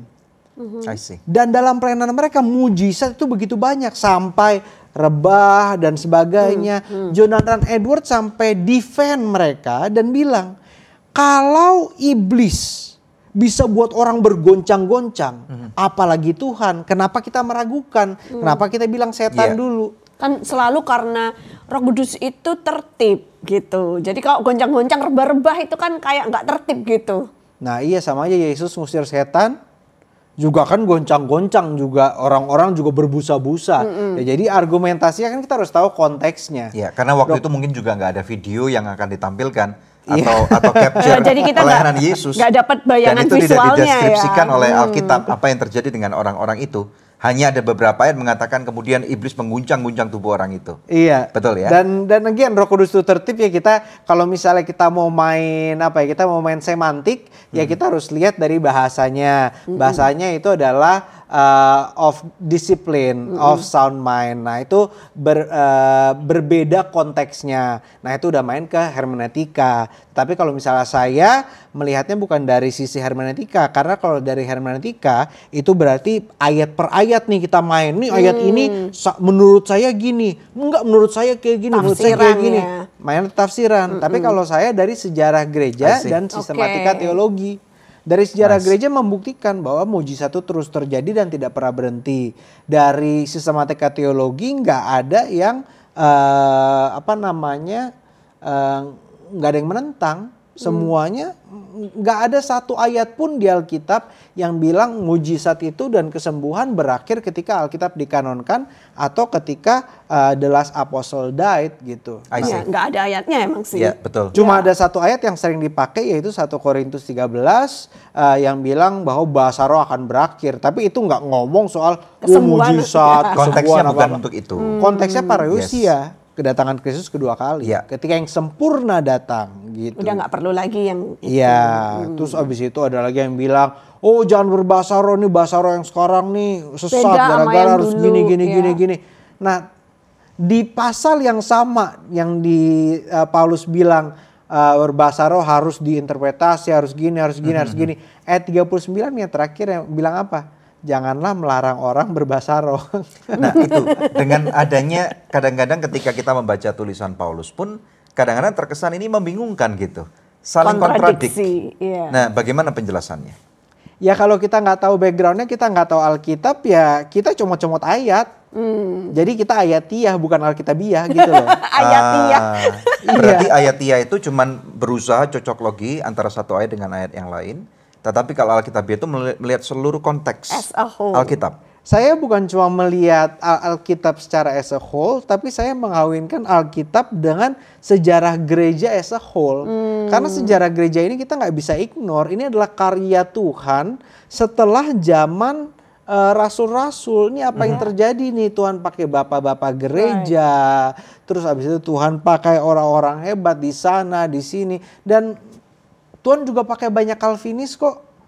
Tuhan pakai banyak orang-orang Calvinis seperti Calvinis di Huguenot gitu. Mereka menyatakan karunia dan mereka menyatakan mujizat dan sebagainya. Sekarang aja di Indonesia orang tuh suka tenar. Tenar tuh gimana caranya? Ya lihat apa yang sedang ngetren, serang. Gitu. Lihat nih, oh pelayanan mujizat lagi di mana-mana. Wah, ini pelayanan mujizat nggak benar, Benyin nggak benar, ini gini. Gitu. Menyesat-nyesatkan orang lain. Iya, makin orang menyesat-nyesatkan kan kelihatan bener kan? Betul. Gitu. Padahal saya mau bilang nih, orang-orang yang anti mujizat itu orang yang kejam. Kenapa demikian? Kejam. Coba bayangin ya. Saya berdoa ada untuk seorang ibu. Dia datang pada saya bilang, Pastor, ini tangan kanan saya, pundak saya itu tulangnya dislocated. Ke dokter harus bayar, dia sebut 20 atau 40 juta. Saya nggak punya uang segitu. Kalau saya pakai uang saya segitu, saya harus pinjam dari bank untuk bayar kuliah anak saya. Saya bilang, Bu, kita berdoa ya dalam nama Yesus. Hari Selasa dia telepon saya, dibilang puji Tuhan Pastor, udah ke dokter, dicek semua normal, tidak ada ini. Coba bayangin kalau misalnya dia datang ke pendeta yang bilang, Bu, mujizat udah gak ada. Ngutang aja Bu, ngutang sana Bu. Berapa susah hidup dia. Berapa banyak orang yang mestinya terima mujizat, imannya dimatikan oleh orang-orang yang punya agenda. Saya setuju, betul. Orang-orang punya agenda. Agenda mereka apa ya? Agenda mereka itu, gini ya, papa saya selalu ngajar, kita itu kadang-kadang berselisih bukan karena beda pendapat, tapi beda pendapatan. Mereka ngelihat nih, wah berita-berita mujizat kayaknya, wah kayaknya dapat ininya lumayan ya. Crowdnya lumayan. Kalau sudah seperti itu kan crowd puller tuh, jadi magnet ya. Betul. Dan juga orang-orang yang sembuh itu pasti akan attach kan, akan merasa lebih dekat gitu dengan orang yang Ini saya Dengan pastor yang dipakai Tuhan untuk menyembuhkan dia. ini saya bilang ya, ini on the record ya. Saya pelayanan kesembuhan dari 2015 sampai hari ini saya tidak pernah dapat satu peser pun dari orang yang sudah sembuh. Terus dia bilang, pastor saya udah disembuhkan, ini buat pastor. Nggak ada satupun. Oh, nggak ada satupun? Nggak ada satupun. Atau mungkin mereka kasih ke gereja? Kalau mereka kasih ke gereja, puji Tuhan. Oke. Tapi nggak ada yang kasih ke saya satupun. Nah, orang tuh punya pemikiran bahwa ini uang semua masuk ke saya, ini buat saya kaya, buat saya ini. Enggak. Enakan pelayanan mujizat atau enggak? Saya tanya sebagai pendeta nih, sebagai pendeta. Lebih gampang pelayanan kesembuhan atau pelayanan biasa-biasa? Pelayanan biasa-biasa dong. Kalau in terms of capeknya mungkin ya yang biasa-biasa. Oh, bukan cuma itu. Bukan cuma itu. Apalagi? Coba depan jemaat kita bilang, Bu, Tuhan sembuhkan ibu malam ini juga. Nggak sembuh malu nggak? Malu, ya pasti kan disebut nabi palsu kan. Ya, pernah terjadi nggak itu? Puji Tuhan sampai sekarang ada perubahan. Perubahan maksudnya? Berarti pernah terjadi? Enggak, maksudnya ada perubahan. Jadi gini, saya selalu bilang bisa terjadi mujizat full, bisa terjadi tanda mujizat. Oh, progresif. Tanda mujizat artinya gini, tanda mujizat misalnya tadinya tangannya sama sekali nggak bisa diangkat, sekarang bisa digerakkan sedikit, tapi nggak bisa full dulu. Nah, itu paralel dengan dari firman Tuhan. Misalnya Yesus, ada dua ya, Yesus mendoakan terus dia bilang, orangnya bilang, saya bisa melihat orang, saya masih kayak pohon. Betul. Ya. Yang kedua, ada yang Yesus bilang, pergilah tunjukkanlah dirimu pada imam. Gitu. Jadi ada yang something they have to do first. Misalnya mereka harus pengampuni dulu lah, atau mereka harus bertobat dulu, mendekat sama Tuhan dulu, baru kesembuhan full itu akan terjadi. Ada yang disembuhkan seketika, ada yang disembuhkan gradual. Jadi kesembuhan itu enggak semuanya drung gitu. Tapi banyak juga yang disembuhkan secara itu. Cuma itu yang orang pikir. Lebih gampang gitu, lebih enak ya pendeta pelayanan kesembuhannya. Enggak. Mungkin juga yang dikhawatirkan ya adalah pendeta-pendeta yang memiliki urapan-urapan kesembuhan ini atau yang so-called mengklaim dirinya pelayanan kesembuhan. Kita juga melihat rekam jejak bagaimana orang-orang ini mengkultuskan hidupnya atau dikultuskan oleh crowd-nya, jemaat-jemaatnya. Kayaknya kayak holy banget gitu ya, atau kemudian kayak untouchable, dan kemudian akhirnya mereka somehow kalau kita ngelihat secara sekilas, ini kayaknya yang dipuja bukan lagi Tuhan Yesus, yang diikuti bukan lagi firman Tuhan, tetapi beberapa tindakan-tindakan ekstrim yang dilakukan, walaupun memang ada contohnya ketika Petrus berjalan, bayang-bayangnya pun menyembuhkan. Tapi kemudian ada yang kita pernah lihat bagaimana jaketnya dilepas, jasnya dilepas, dikibaskan dan yang lain-lain. Nah, saya nggak tahu apakah ini yang menjadi kekhawatiran daripada teman-teman yang tidak setuju dengan karunia-karunia kesembuhan ini ataupun yang mengkultuskan ini. Makanya itu yang saya bilang, itu tadi kata yang dipakai bagus. Ketika lihat sekilas. Ketika lihat sekilas, oh iya ya. Tapi coba datang ke ibadah saya. Pasti opener saya tuh kalau ibadah kesembuhan ya khususnya. Ini benarnya ada beberapa recordingnya. Kalau saudara datang ke sini cari kesembuhan, saudara bodoh. Pulang sekarang. Wow. Kalau saudara ke sini cari saya, pulang sekarang. Nggak ada gunanya saudara ada di sini. Opener saya seperti itu. Nah, jadi khotbah saya itu karena saya khotbah ke beberapa tipe orang. Yang pertama ke mereka yang cuma datang cari mujizat toh. Benar. Yang kedua ke mereka yang tidak percaya pada mujizat tapi memerlukan zaman Tuhan. Karena kenapa mujizat itu penting? Untuk kita bersaksi untuk orang. Mujizat itu ada dua. Yang pertama gunanya untuk pertobatan pribadi atau orang lain melalui kesaksian kita. Yang kedua menurut Jonathan Edwards itu adalah religious affections. Yaitu kita mengasihi Tuhan lebih atau mengasihi sesama lebih. Nah, ini mengapa juga saya hampir nggak pernah mungkin ya doa untuk kesembuhan untuk diri saya sendiri. Oh, nggak pernah? Hampir nggak pernah. For your depression Nggak pernah berdoa. Minta Karena kesembuhan. karena ada dua itu. Saya nggak jadi bertobat, orang nggak jadi bertobat. Saya nggak jadi lebih dekat sama Tuhan. Saya jadi nggak lebih mengasihi Tuhan kalau Tuhan sembuhkan saya. Saya jadi nggak lebih mengasihi Tuhan kalau Tuhan nggak sembuhkan saya. Nggak, it doesn't affect me. Tuhan mau sembuhkan nggak sembuhkan, saya tetap mengasihi Tuhan. Jadi saya nggak pernah takut sakit. Mau sakit parah segimanapun ya saya nggak pernah takut. Dan saya nggak perlu berdoa, Tuhan emang kalau emang doa waktunya ya tujuan saya dalam kehidupan cuma satu, ketemu Yesus. Alright, that's good. Right. Jadi istilahnya kalau tadi ngomong tentang antara kesembuhan dan tidak kesembuhan ini, orang-orang hamba-hamba Tuhan ini, berarti seharusnya kan goalnya cuma satu ya. Bagaimana nama Tuhan Yesus dikhotbahkan, kemudian bagaimana orang kemudian dirubahkan dalam pembaharuan budi. Betul kan? Harusnya itu ya. Iya. Nah, so apa yang Garen bisa katakan kepada orang-orang yang mungkin selama ini masih skeptis tentang karunia-karunia roh dan kemudian tentang kesembuhan dan yang lain-lain? Belajar firman jangan dari Instagram. Lalu dari mana? Ya belajar firman itu dari buku-buku teologi. Saya rekomen ya. Ada satu bagus dari kalau misalnya sistematika teologi Christian for Reasonable Service itu dari Wilhelminus Brakel. Dari belajar dari Jonathan Edwards, seorang Puritan. Nice. Tapi dia support pelayanan teman-temannya George Whitefield, Charles Wesley, John Wesley. Tapi sesungguhnya ya ketika orang tuh mengasihi Tuhan, mengasihi Yesus, susah untuk dia skeptis dulu terhadap gerejanya. Kalau misalnya saya sayang banget sama Pastor Daniel misalnya.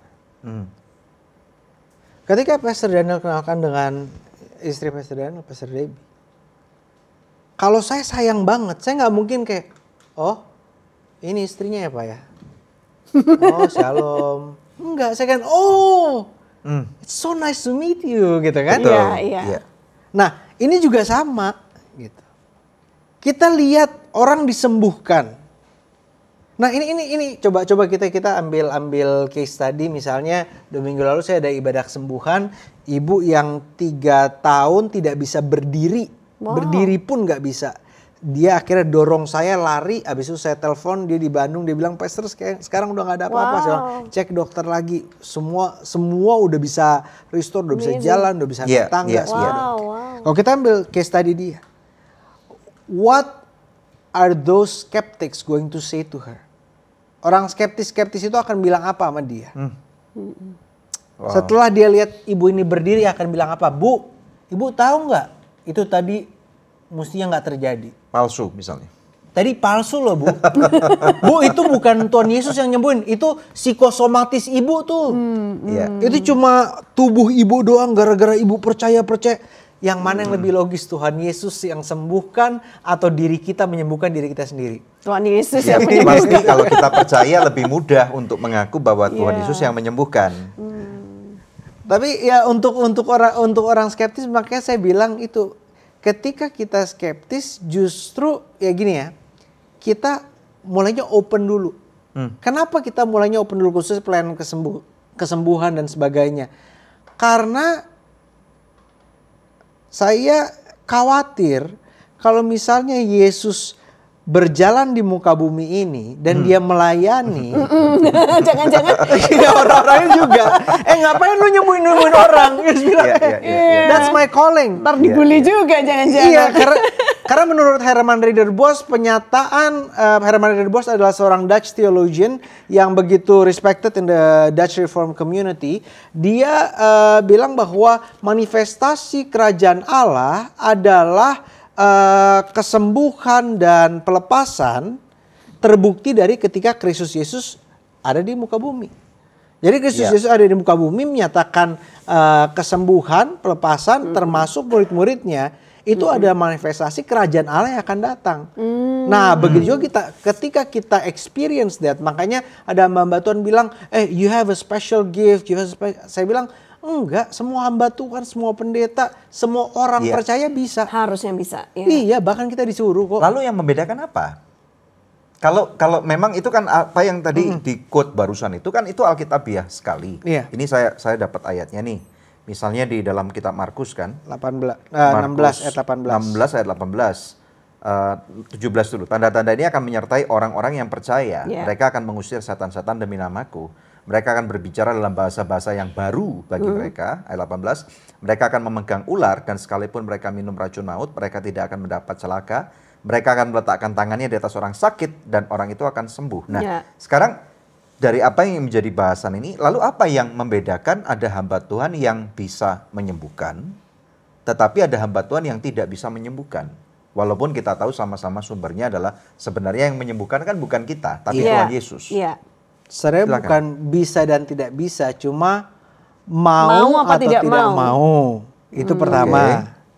Yang kedua, siap atau tidak siap. Siap malu atau enggak. Siap dicaci maki orang atau enggak. Berarti apa yang dikatakan ini bukan tentang conviction of the spirit yang mengatakan Geren Lemondong, Daniel Hendrata tanggal sekian tahun 2024 kamu akan beroperasi dalam pelayanan kesembuhan. Apakah seperti itu atau tidak perlu seperti itu? Enggak perlu seperti itu. Enggak, saya pertama kali pelayanan kesembuhan ya, itu ketika saya KKR gantiin papa waktu itu. Tiba-tiba saya sebenarnya nggak mau. Saya paling skeptis. Saya paling skeptis sama hal-hal supernatural, paling skeptis sama skeptis awalnya. Banget. Skeptis awalnya skeptis dari orang reba-reba, dari kesembuhan, skeptis banget. Tapi saya udah siapin khotbah saya. Dan saya tuh khotbah saya siapin khotbah bagus. Ya menurut saya ya. waktu itu. Saya siapin khotbah, lagi khotbah tiba-tiba ada impresi yang bilang di sebelah kiri saya ada seorang ibu pakai baju kuning, lengan panjang, ada tumor di tangan kanannya, udah diangkat, operasi tapi sekarang tumbuh lagi. Begitu detail. Dan saya pikir, pikiran apaan lagi? Enggak, tetap fokus khotbah. Tapi pikiran tuh muncul terus. Sampai saya bilang, aduh, Tuhan nggak mau aneh-aneh udah. Nih mau selesaiin khotbah nih. Tapi pikiran tuh terus muncul. Ada ribuan orang nih di Malaysia, saya masih ingat. Tiba-tiba saya bilang, aduh yaudah biar kelar deh. Nih sebelah kiri saya ada ibu pakai baju kuning, malu deh. Ada ibu baju kuning, ibu ada tumor di tangan kanan ibu udah diangkat tapi sekarang tumbuh lagi. Wow. Mana ibunya? Saya udah pikir udah nggak ada kali, saya udah mau siap lanjut, tiba-tiba ibu berdiri. Saya bingung, diapain ya? Beneran baju kuning? Beneran baju kuning lengan panjang. Wow. Terus diapain ya? Oh ya doain lah gitu. Yaudah ibu maju, jadi tengah-tengah khotbah, awkward banget gitu. Saya pikir aduh, karena my first time. Saya panggil ke depan, di mimbar, orang udah siap-siap gitu. Saya pikir, ya kita berdoa ya, saudara arahkan tangan ke depan, rame-rame kan. Jadi kalau misalnya malu nggak sembuh, saudara kan juga kan. Gitu, jadi rame-rame. Tanggung renteng. Tiba-tiba pas saya angkat tangan untuk mau doain dia, tiba-tiba dia rebah gitu. Saya kaget kok jatuh gitu. Tiba-tiba saya bilang, angkat. Pas diangkat saya bilang, coba ibu cek. Dia bilang, oh udah sembuh. Saya bilang, di situ saya bilang, ya udah Tuhan apa aja saya taat deh. Gitu. Nah dari situ, dari ketaatan demi ketaatan, dan taat tuh nggak gampang gitu. Taat yang kecil tuh nggak gampang, taat ini nggak gampang. Waduh, saya bisa ceritain begitu susahnya gitu loh. Untuk bisa taat, untuk mau, untuk taat, untuk siap. Orang lihatnya tuh cuma, wah kerennya bisa nubuatin ini, wah kerennya bisa doa kesembuhan ini, wah kerennya bisa ini. Yang orang nggak lihat adalah main gamesnya gitu. Aduh ini gimana doainnya, ini gimana ini. Waktu itu ini short aja nih. Saya waktu itu pernah doain satu bapak. Ini sama hampir kayak yang kemarin nih. makanya saya dejavu. Karena sebelum khotbah saya udah datengin, saya udah bilang, Pak, sebelum ibadah ini berakhir, Bapak akan berdiri di kursi roda. Wow. Dan jarang sekali saya ngomong gitu, kan ini depan jemaat ya. Iya. Gitu. Jadi jarang sekali saya ngomong gitu. Sebelum ibadah ini berakhir, Bapak akan berdiri. Terus saya tanya, Bapak sakit apa? Saya pikir dia di kursi roda karena apa? Kakinya kenapa atau apa? Terus anaknya bilang pengeroposan tulang. Oh, oke. Udah berapa lama nggak bisa berjalan? Saya kira berapa bulan? 5 tahun. Oh, wow. Wah. Nggak bisa berdiri. Hah? Oh. Saya balik, Tuhan lumayan ya. 5 tahun nggak bisa berdiri. Gimana nih? Ya udah, saya khotbah. Setelah saya khotbah, ayo kita berdoa buat yang sakit. Nah, mulai dari Bapak ini nih. Saya pegang tangannya, Pak. Wow, kayak penginjil kesembuhan umum ya kan. Berdiri. Wah, kalau Pastor Philip Mantov aja bisa apalagi. Pak, ayo Pak, berdiri Pak. Dalam nama Yesus. Dalam nama Yesus. Bisa Pak. Dalam hati, aduh Tuhan, tolong please Tuhan. Banyak banget yang liatin. Dalam nama Yesus. Dalam nama Yesus. Dalam nama Yesus. Wah, terus habis itu mulai 1, 2. Wah, haleluya. Tiba-tiba Bapak jatuh ke depan. Oh no. Dalam hati, Tuhan, nih diapain nih, ngapain masa Bapak ya, Pak bangun Pak. Gitu. Gimana nih gitu. Bingung kan. Akhirnya nah, Pak ayo Pak berdiri lagi. Saya dudukin di kursi roda. Tuhan, dalam nama Yesus. Wah kan tetap harus sama Tuhan kan.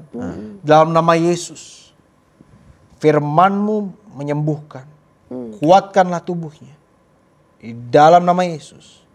Dalam hati Tuhan, sembuh gak sembuh, pokoknya tanggung bareng-bareng ya.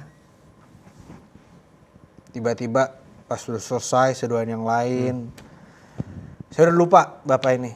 Udah balik kali ke tempat duduknya, orang juga udah lupa lah. Dalam nama Yesus Tuhan lupakan. Semua yang udah sembuh maju ke depan, ayo. Tiba-tiba Bapak ini jalan. Oh serius, wow. Bapak ini berjalan, nanti ada videonya ini. Iya. Bapak ini berjalan, akhirnya dia bersaksi, dan bukan cuma itu.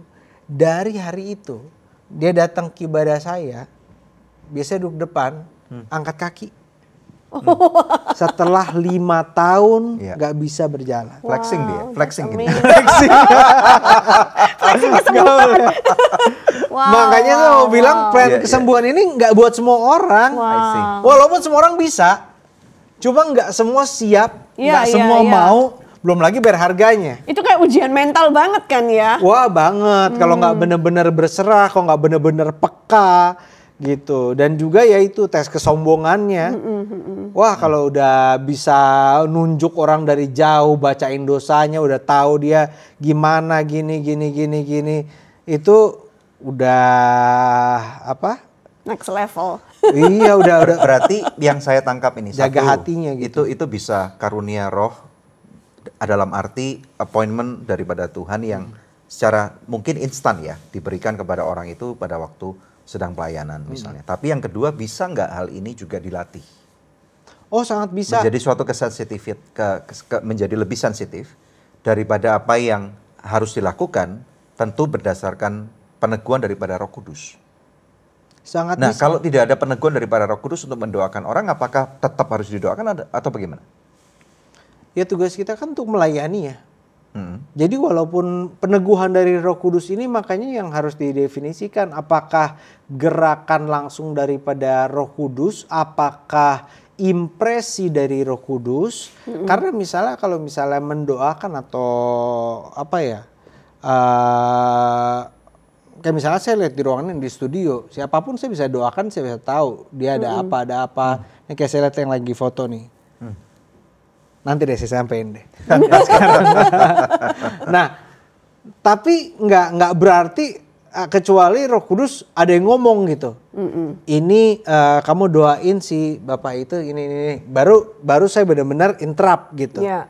Tetapi kalau misalnya secara biasa itu kalau ibadah, Iya. ya pasti saya layani. Tapi kalau misalnya di luar ibadah, even though I see, even though, aduh kadang-kadang saya my heart breaks betul-betul. Saya kalau kunjungan ke rumah sakit, saya lihat ada yang sakit, aduh ini padahal pengen doain dan saya tahu dia bisa disembuhkan karena lagi desperate banget nih. Tapi nggak, momennya nggak tepat karena bisa jadi batu sandungan buat keluarganya dan sebagainya. Jadi ada saat-saat seperti itu di mana ada internal battle-nya juga gitu. Jadi ini behind the scene ya, yang orang-orang nggak tahu ini behind gitu the scenes kan ya. kesembuhan nih. Iya makanya. Yeah. Padahal Alright. banyak yang nuduh kan, itu yang awalnya di kursi roda terus bisa berdiri itu paid artis itu dibayar untuk supaya orang lain ngelihat wow gitu supaya percaya gitu. Awalnya gitu tuduhannya. Soalnya kan saya perannya rebah-rebah gitu dari awal. Nah pertama orang bilang dibayar acting, tapi lama-lama udah ribuan yang rebah-rebah, orang juga mikir duitnya banyak banget. Jadi akhirnya dia bilang, oh ini pakai kuasa setan gitu. Nah tapi kan saya ingat ada satu ayat di mana Yesus pun dibilang pakai kuasa Beelzebul. Iya. Betul. Ya. Iya, Terus iya, iya. kan nggak mungkin gitu karena kerajaannya pasti hancur kalau melawan Ya dirinya iya kan sendiri. semua karena kemuliaan Tuhan, selalu saya bilang juga. Ya. Iya. Berarti sekali lagi ini balik tadi tentang depresi tadi ini sebagai mengkoneksikan dari apa yang tadi kita bicarakan. Berarti tadi yang dikatakan ini bahwa ini menjadi satu duri dalam daging sekali lagi.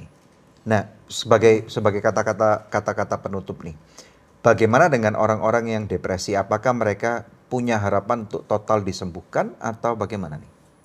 Yep, mereka bisa total disembuhkan. Tidak ada yang mustahil buat Tuhan, saya percaya. Tetapi harus mengenal diri gitu. Harus mengenal diri juga. Sama juga kayak orang kolesterol atau asam urat. Pertama, jangan terlalu orang asam urat juga nggak boleh makan apa-apa gitu. Ya stres juga hidupnya. Betul. Tapi juga kalau nggak bisa batasin diri gitu, makan sepuasnya, ya bisa sakit. Nah begitu juga orang yang depresi gitu. Harus bisa terbuka, harus ada, dan cara untuk ngomongnya juga harus benar gitu. Carilah cara untuk cari teman dekat yang ngomongnya tuh bisa enak, bukan kayak gue bunuh diri nih gitu. Enggak, tapi kayak can you encourage me and support me? Belakangan ini I feel this way gitu. Dan itu semua juga melalui doa dan melalui dekat dengan Tuhan. Dan doa helps. Yes. Untuk yang depresi, doa itu sangat membantu. Renungan saat teduh itu sangat-sangat membantu. Garen udah berapa lama pulih dari depresi? Kalau misal dibilang pulih nggak pulih itu bisa dibilang beberapa tahun, tetapi baru lepas yang 2,5 tahun itu baru tahun ini. Oh tahun ini baru lepas dari obat tidur? Iya, sebelum itu 2,5 tahun. Sebelum itu 2,5 tahun konsumsi obat tidur? Iya, 6 obat. Dan 6 jenis fokusnya itu untuk tidur. Alright. Okay. Berarti sekarang udah bisa tidur ya? Puji tanpa bantuan Tuhan. obat. Sekarang aja udah mulai ngantuk. Alright, puji Tuhan. Jadi kita recap nih ya dari apa yang kita katakan. Kedatangan seorang putra hamba Tuhan yang luar biasa. Garen Lumondong, anak daripada Gilbert Lumondong. Ini luar biasa banget bagaimana kita mendengar upbringing kamu. Bagaimana kamu dibesarkan dalam suatu keluarga yang utuh. Papa kamu nggak pernah absen. Ini luar biasa banget. Contoh yang baik buat kita para hamba-hamba Tuhan yang juga masih lebih muda nih ya. Ataupun yang mungkin merasa bahwa pelayanan itu lebih penting daripada keluarganya. Bahwa keluarga bisa ditinggalkan, keluarga boleh dikorbankan, kayaknya nggak kayak gitu. Nah terus kemudian kita juga belajar tadi yang kedua, bahwa seorang keluarga hamba Tuhan yang luar biasa pun tidak istilahnya imun terhadap depresi. Bahwa depresi bisa menyerang siapa saja. Bahwa depresi bukanlah menandakan bahwa orang itu gila atau kerasukan setan.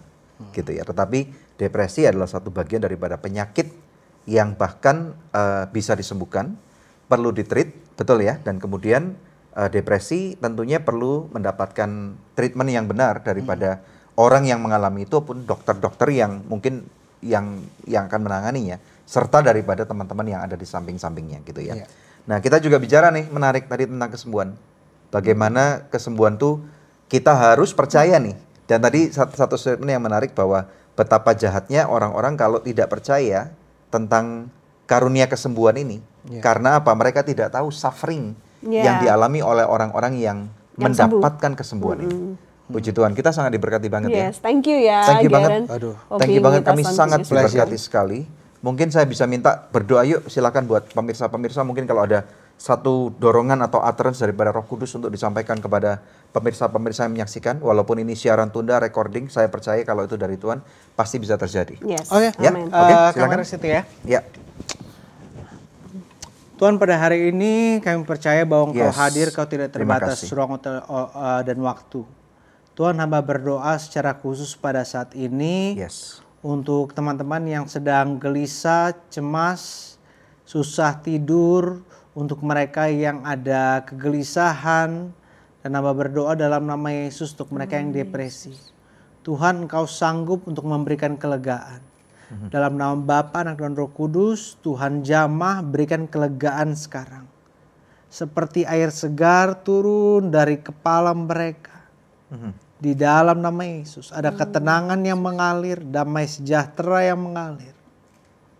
Dan hamba juga berdoa di dalam nama Yesus untuk setiap mereka yang sakit dalam tubuhnya. Setiap saudara yang sakit, taruh tangan kanan saudara di bagian tubuh saudara yang sakit. Kita berdoa. Ada saudara yang ada sakit gigi di sebelah kiri ya. Kita berdoa. Ada saudara yang ada sakit di bagian lutut saudara. Karena kecelakaan dari udah lama dari saudara SMA kalau saya nggak salah. Lutut sebelah kanan. Dan penyakit-penyakit lain. Taruh tangan kanan saudara bagian tubuh saudara yang sakit. Kita berdoa. Hamba berdoa dalam nama Yesus. Kuasamu tidak terbatas. Setiap sakit penyakit kau tidak punya kuasa dalam tubuh orang percaya. Kami perintahkan keluar dalam nama Yesus. Amin. Yes. Ada kuasa Tuhan, urapan Tuhan yang mengalir. Kesembuhan terjadi. Mujizat Tuhan terjadi. Segala sakit kepala, migrain, segala asma, nafas yang pendek, sembuh dalam nama Yesus. Amin. Sakit mas, sakit GERD, sakit dalam pencernaan, sakit pada persendian, di dalam nama Yesus. Benjolan, tiroid, miom, kesembuhan terjadi di dalam nama Yesus. Amin. Sekarang setiap saudara yang ada penyakit-penyakit itu, coba cek penyakit saudara sekarang. Imani kesembuhan terjadi. Amin. Imani kuasa Tuhan tidak terbatas. Kuasa darah Yesus tidak terbatas. Mbak ucapkan berkat untuk pemirsa dari Good News kalian. Dan juga Tuhan akan bersyukur di sini bersama Pastor Daniel, Pastor Debbie. Tuhan berkati cara ini terus agar dapat menjangkau jiwa menjadi berkat. Karena hanya nama Yesus yang dimuliakan dan ditinggikan. Amin. Dalam nama Bapa, Anak dan Roh Kudus. Haleluya. Haleluya. Amin. Amin. Amin. Haleluya. Thank you so much. Yes. Oke, pemirsa, ada doa yang sudah terjawab yang saya akan bacakan buat pemirsa sekalian. Shalom Good News.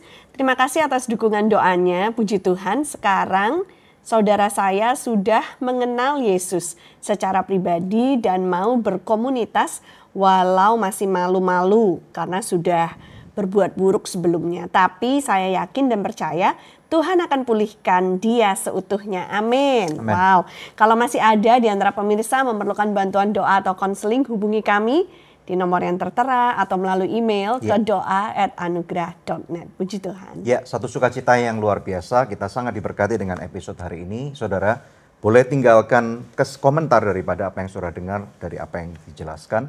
Dan kalau saudara adalah orang-orang yang tadi sudah didoakan, dan kalau saudara mendapatkan lawatan Tuhan dan disembuhkan, saudara tolong berikan laporan kepada kami, supaya ini bisa menjadi suatu kesaksian, dan tentunya nama Tuhan dipermuliakan. Jangan lupa juga untuk cek begitu banyak episode-episode Good News yang juga sudah, dan pasti akan menjadi berkat buat kalian semua. Dan yang kami katakan adalah, see you next time. Tuhan Yesus Tuhan Yesus memberkati.